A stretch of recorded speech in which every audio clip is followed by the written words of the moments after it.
السلام عليكم ورحمة الله وبركاته. حلقة جديدة من لمسة ولعبة. اللهم اغفر لأبي وارحمه وأخي. اللهم صل وسلم وبارك على سيدنا محمد وعلى آله وصحبه وسلم أجمعين.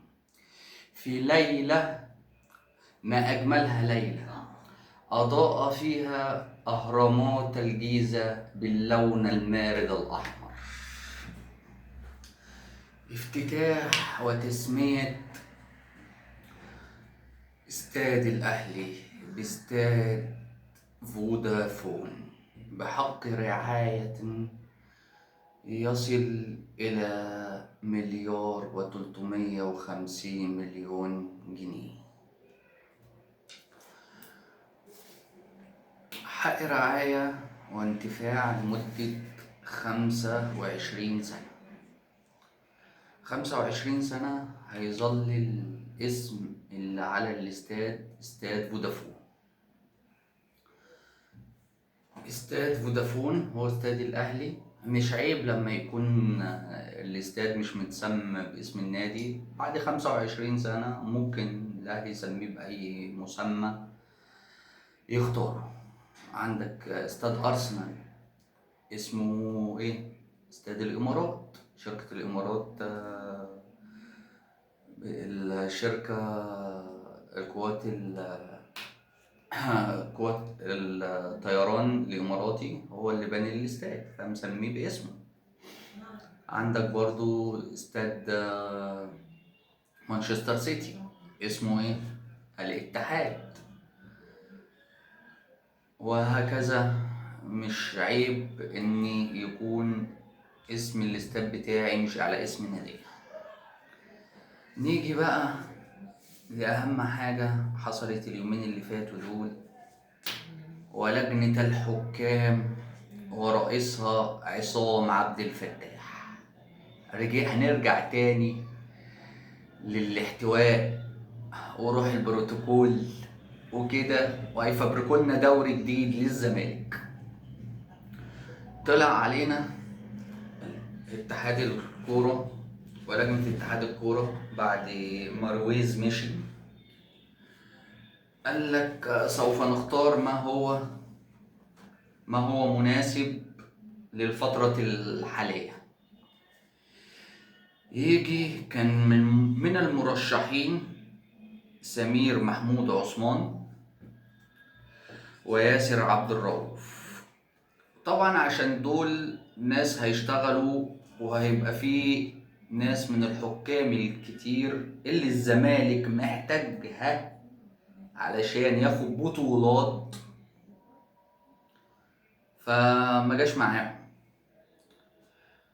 فهاني ابو ريدة كان مرشح سمير محمود عثمان، وبعض الناس في اتحاد الكورة كانوا مرشحين ياسر عبد الرؤوف. هو احنا يا جماعة احنا بقالنا اكتر من 15-20 سنة لما نيجي نقول رئيس رئيس لجنة الحكام هيبقى مصري على طول. اول خيار عصام عبد الفتاح، عارف انت التاني طبعا جمال الغندور. جمال الغندور عصام عبد الفتاح. بلاها نادية وخد سوسو. بلاها نادية وخد سوسو. عندكم لغط على ده؟ هاتوا ده. يا عم انا نفسي في 2 مصريين غير دول. حتى لو تجيب كمال ريشة ده لو عايش، يعني ربنا يديله الصحة لو عايش. ايه، هنفضل برضو في القصة دي وروح البروتوكول وروح التعاون ومش عارف ايه والفار مش الفار والزمالك ليه حكام ملاكي 2-3 يحكموا له طول الدوري. الله المستعان. نيجي بقى للنادي الاهلي.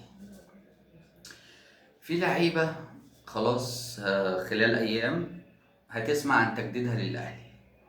عندك كريم الدبيس، خلاص الراجل اقتنع بيه اقتناع كامل وهيكمل ان شاء الله وهيتعدل له عقده، عشان لحد دلوقتي العقد بتاعه بتاع الناشئين. عندك محمد هاني خلال ايام برضه هيعدلوا له عقده. الغريبة بقى في كل ده ان طاهر محمد طاهر مدد عقده لحد 2029. يا ابني اللي معاه ربنا يمشي على المية. بركة دعاء الوالدين. طاهر طاهر محمد طاهر بيجدد في الاهلي وقاعد في الاهلي ببركة دعاء الوالدين. هو قالها مع ابراهيم فايق، قال لك شوف كم واحد جه في مكاني وانا اللي قاعد يعني. الله المستعان. عندك احمد خالد كباكا هيمددوا له عقده ويرفعوا قيمه التعاقد، هو محمد رمضان، هو محمد عبد الله هيجلسوا جلسه مع سيد عبد الحفيظ وهيعلوا الراتب. نيجي بقى لامام ومصطفى شوبير. امام ومصطفى شوبير الاهلي هيجدد لهم، هيرفع قيمه التعاقد بتاعهم ويمد العقد، يمد سنتين تلاتة تاني. هيمدوا وخليه فئة أولى. فئة أولى هياخد 35 مليون وبونص وبونص وإعلانات وكده، اللي هو يوصل ل40 مليون في الموسم. الاتنين إمام وشوبير. الأهلي وعمر فايد.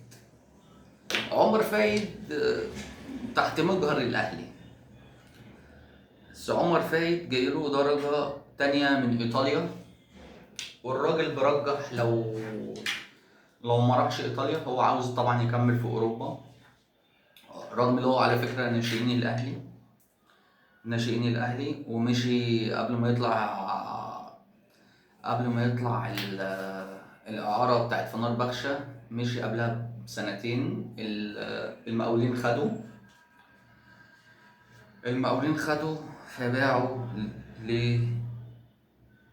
لفنربخشة. في برضو مصطفى إبراهيم لاعب نادي الاتحاد، ده برضو الأهلي بيبص عليه كده. لو عمر فايد ما تمش في مصطفى إبراهيم، هم الأهلي حاطط البديل بتاعه. الأهلي ميزته اللي هو لما بيجي يفوض لعيب أو بيتكلم عن لعيب بيحط بلان بي بلان سي، بيحط 3 4 بدلة. هو ده اللي عجبني بصراحة في لجنة التعاقدات والسكاونتنج، الخطة اللي ماشيين بيها. محمد علي بن رمضان. محمد علي بن رمضان بعد أن فشل مفاوضات مع الشمال القطري، الأهلي حسين عموتة قال ما عنديش مانع اللي هو يكمل إن لم يأتي إليه عروض. والأهلي اتفاجئ بعرض من الحزم السعودي. الحزم السعودي جايله ومقابل مادي كان زهيد، والأهلي حاول يقربوا. فالمفاوضات في الأيام القادمة خلال 3 أيام أو 4 أيام بالكتير هيتحسم أمره، هيطلع ولا هيكمل. نيجي بقى لبن جديدة. بن جديدة يصل فجر اليوم لاتكاء للكشف الطبي وإنهاء إجراءات السفر مع الفريق إلى معسكر أسبانيا. الناس بقى اللي طلعت قال لك لا ده الصفقة باظت، لا مش عارف إيه. خليكوا في ناديكوا اللي مش لاقيين له مدير فني ولا عارفين حتى تجمعوا اللعيبة عشان تعملوا تقسيمة.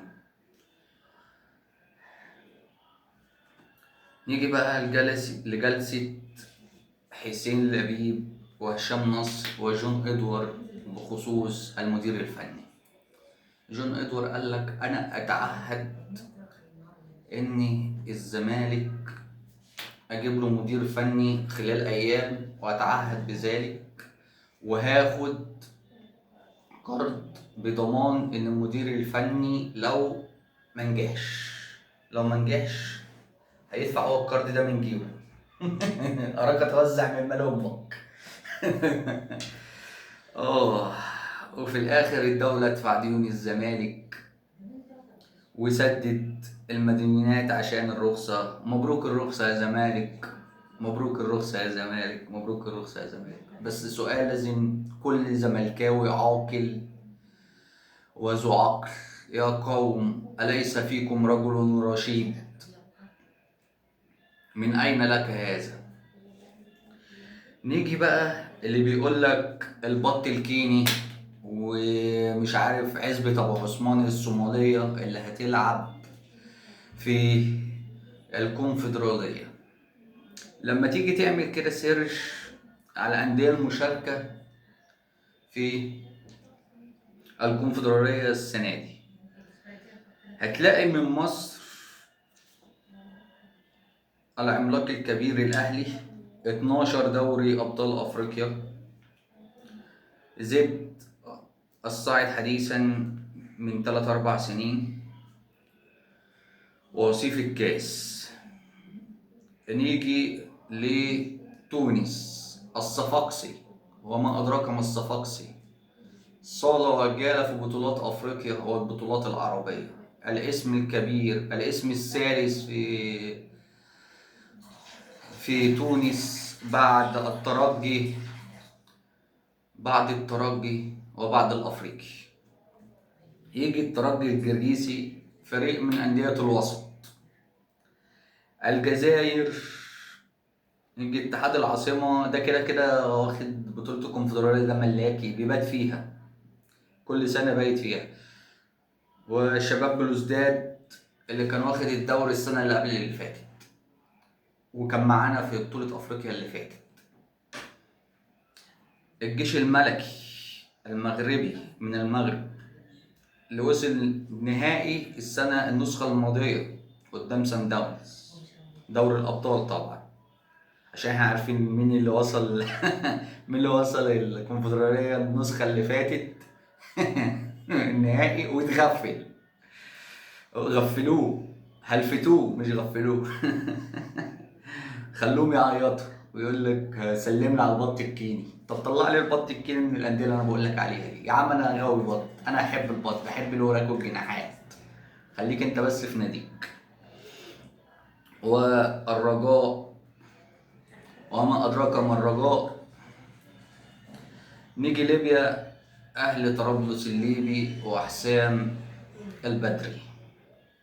نيجي بقى جنوب افريقيا، كايزر تشيفز. كايزر تشيفز اللي وصل معانا نهائي 2021، نهائي دوري الابطال. طبعا احنا ما كناش بنوصل نهائيات، النهائي الوحيد اللي وصلنا له كونفدراليه خدناه من ستيفو سبورت هنا. نيجي بقى لانجولا، اول اغسطس الانجولي. فين البط؟ انا احب البط، انا اموت في البط، هاتولي البط. بط وز، خليك في ناديك. السلام عليكم ورحمة الله وبركاته.